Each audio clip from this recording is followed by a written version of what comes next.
All right, for this problem number 4, first thing it wants us to do is find the minor of the element A31. So just a reminder about notation that A31 is not A31, but it's telling me that this is the third row and the first column. So what that's talking about is third row, 1, 2, third row, and then first column, that would be this guy.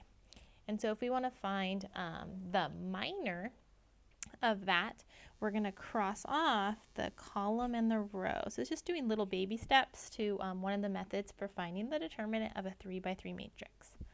All right, so that minor is just going to be the determinant of the leftover stuff. So 4, 12, 3, negative 1, which will equal, we'll multiply diagonally, 4 times negative 1, and then we'll say minus, because that's the way that the determinant works there, and then 3 times 12.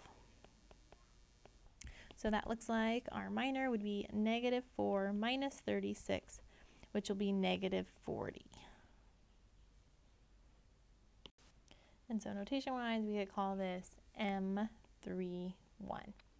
Now for the cofactor, that's determining the sign. Like if you're going to find the determinant and expand this by minors, if you were going to work with, let's say, this third row, we want to know what sign you would get with this cofactor, with this crossing out.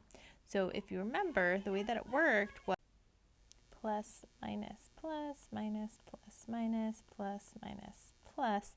And so depending on which row or column that you want to expand on to find the determinant, you would have to know what sign to attribute to it or to give to it.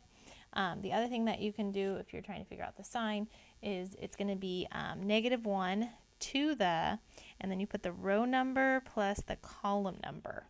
So that's why you can see those come out to be that. So like this first one, that's first row, first column, 1 plus 1 is 2, so negative 1 to a positive power. To an even power would be positive. When we're looking at row 1, column 2, 1 plus 2 is 3. That gets you an odd exponent, so you'll get a negative number there. So if you look at what we have row 3, column 1, which you can kind of look at this little diagram, that it's going to be a positive result. So when we say that the cofactor here, it's going to be, if we want to write it with that negative 1, it's negative 1 to the 3 plus 1, and then it's times that negative 40. And so that negative 3 to the 3 plus 1 is going to turn positive, so negative 40 is going to be the cofactor.